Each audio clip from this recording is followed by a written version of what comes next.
कल दोस्तों जो मैच हुआ था वो हम लोग को लग रहा था कि बड़ा ही कट्टर का मुकाबला होगा, लेकिन दोस्तों इंडिया ने जिस तरह से भागा है ऐसा लग रहा है कि ये कोई इंडिया नहीं, ये कोई और टीम खेल के गई। जैसे कि पाकिस्तान लग रहा था कि इंडिया को बब्बर हो गया है, क्योंकि वो उसी तरह से खेल रही थी। उन्होंने 111 रन पर वो ऑल आउट हो गई, क्योंकि उनके कोई प्लेयर नहीं चले।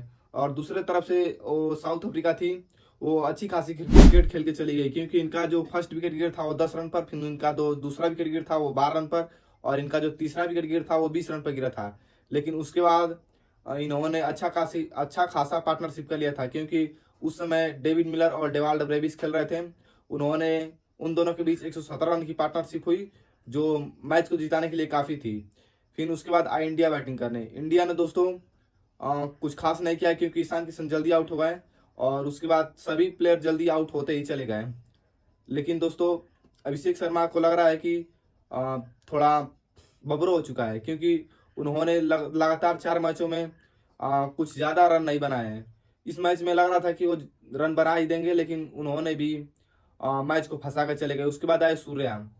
सूर्या ने तो धीरे खेलने का लग रहा है कि अपना रजिस्टर पे नाम ही लिखवा लिया है, क्योंकि उन्होंने भी 3 मैचों में लगातार कम ही रन बनाते आ रहे हैं, लेकिन उन्होंने गेना जो है ज़्यादा खा रहे हैं। उसके बाद जो आए थे हार्दिक पांड्या, वो लग रहा था कि कुछ मारेंगे, लेकिन उन्होंने भी वैसा ही कर दिया। शिवम दुबे की बात कर तो शिवम दुबे अच्छी खासी लड़ रहे थे लड़ाई, लेकिन उन्होंने भी जब आउट हुए तो सबकी उम्मीदें खत्म हो चुकी थी कि इंडिया मैच ये जीत भी सकती है। लेकिन दोस्तों जो मार्को यानसन है उन्होंने अच्छी खासी बॉलिंग की, और उन्होंने 22 रन दे के 4 विकेट झटके, और उन्होंने इम्पोर्टेंट इम्पोर्टेंट जो विकेट है वो भी झटकी। इंडिया ने दोस्तों जो बड़ी गलती की है वो की थी कि अक्षर पटेल को ना खिलाना, क्योंकि अक्षर पटेल जब भी बड़ी सिचुएशन रहती है, यानी कि जब बड़ा मैच रहता है, तो अक्षर पटेल अच्छी खासी परफॉर्मेंस करके देते हैं। जैसे कि T20 वर्ल्ड कप में आप देख लीजिए, उन्होंने अच्छी खासी बैटिंग की थी उस मैच में, और इंडिया वो मैच जो T20 वर्ल्ड कप का मैच था वो इंडिया ने जीता। लेकिन दोस्तों इस मैच में अक्षर पटेल की जगह वाशिंगटन सुंदर को लाया गया था, और वाशिंगटन सुंदर भी कुछ अच्छा खासा नहीं कर पाए, क्योंकि उन्होंने सिर्फ 11 बॉल पर 11 रन बना के आउट हो गए हैं। उसके बाद जो इनकी बॉलिंग थी, यानी कि वरुण चक्रवर्ती की, उन्होंने भी कुछ अच्छा खासा नहीं किया था। उन्होंने भी अ, उन्होंने भी 4 ओवर में 47 रन देके सिर्फ एक ही विकेट लिए, जो कि T20 के नंबर 1 बॉलर हैं। T20 के नंबर 1 बॉलर को अच्छी खासी बॉलिंग करनी चाहिए। उनको लग रहा था कि आज वो ले ही नहीं पा पाए हैं, क्योंकि जिस तरह से शुरुआत में जाके डेविड मिलर उनको बड़े बड़े छक्के मार रहे थे, ऐसा लग रहा था कि उनके पास कोई एक्सपीरियंस ही नहीं है। तो इसी तरह से डेविड मिलर और डेवाल्ड ब्रेविस के बीच पार्टनरशिप हुई, और इन्होंने अपना स्कोर जो है 187 पर 7 विकेट कर लिया। उसके बावजूद इनको लग रहा था कि इन्होंने कम रन बनाए हैं, लेकिन इनकी अच्छी खासी रन बन चुका था। और जब इंडिया बैटिंग करने आई तो 80.4 ओवर में भी इन्होंने चेस नहीं कर पाए, क्योंकि इनकी 111 रन पर ऑल विकेट गिर गई थी। और इनके जो बैटिंग करने वाले थे वो इसका करने वाले थे ईशान किशन, जो कि 0 बॉल पर 4 रन बनाए थे। अभिषेक शर्मा 15 रन 12 बॉल पर। तिलक वर्मा जो कि बड़ा शॉट खेलने के चक्कर में एज बैट लगा बैठे, मार्को यानसन के सामने 1 बॉल पर 2 रन। सूर्या 18 बॉल पर 22 रन, कोई सेंस ही नहीं है, लग रहा था वो खेलने नहीं आए हैं। उसके बाद वाशिंगटन सुंदर, यहाँ पर वाशिंगटन सुंदर को नहीं भेजना चाहिए था। यहाँ पर आप शिवम दुबे को भेज सकते थे, हार्दिक पांड्या को भेज सकते थे, लेकिन उन्होंने वाशिंगटन सुंदर को भेजा कि अच्छा खासी परफॉर्मेंस करके देंगे। लेकिन उन्होंने भी 11 बॉल पर 11 रन बना के आउट हो गए। शिवम दुबे 42 रन बनाए 37 बॉल में मात्र। इन्होंने ठीक ठाक लड़ाई लड़ी थी।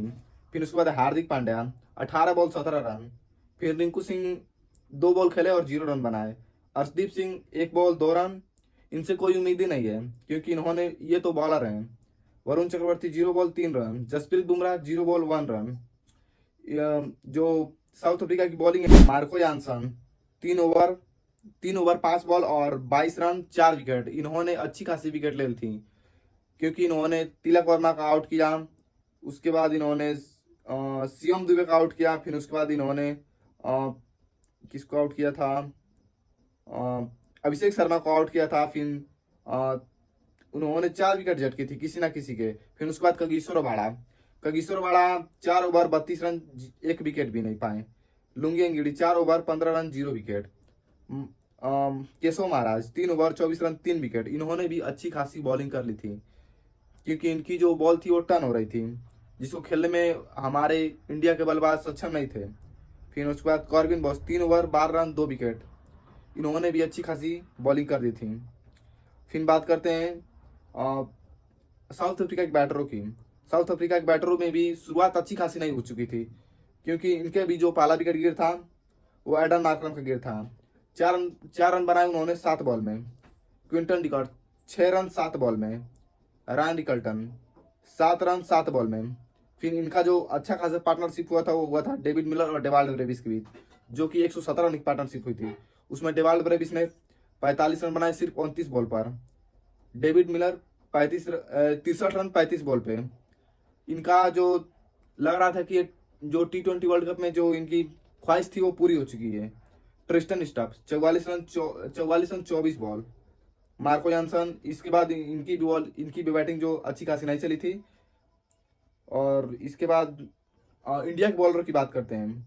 Arshdeep Singh 4 over 28 run 2 wicket. इन्होंने शुरुआती में विकेट दिला दी थी। फिर उसके बाद आए थे जसप्रीत बुमराह।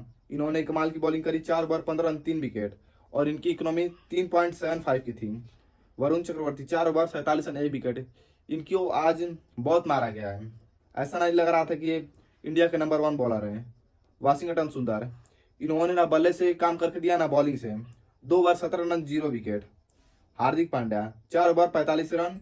जो इनकी इकोनॉमी है वो ज़्यादा भाग गई थी, क्योंकि इनकी जो इकोनॉमी है वो 11.25 की थी।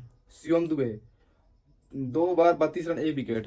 अगर शिवम दुबे अगर डेविड मिलर का विकेट नहीं लेते तो लग रहा था कि साउथ अफ्रीका लमसम 210-220 बना ही देगी।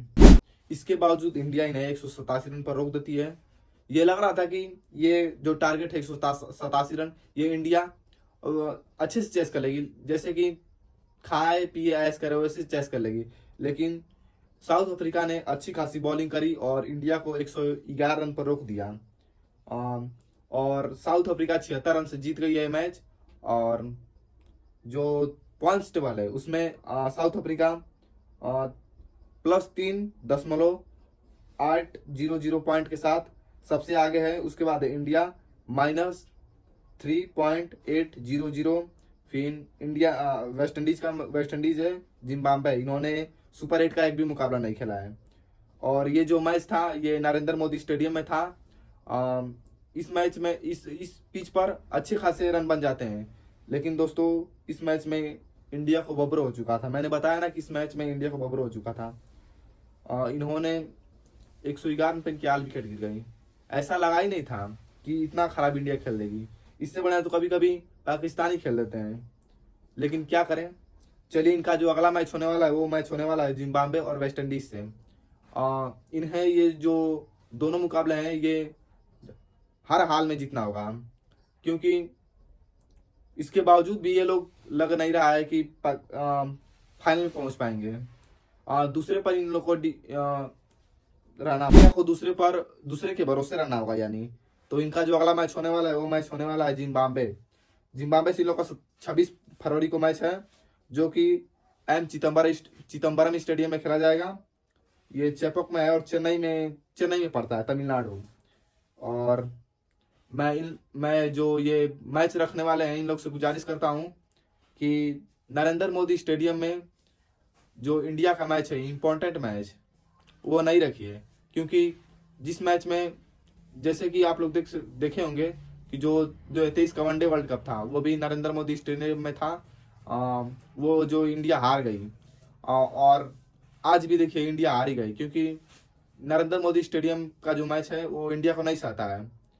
तो धन्यवाद, मिलते हैं अगले एपिसोड में। तब तक के लिए धन्यवाद।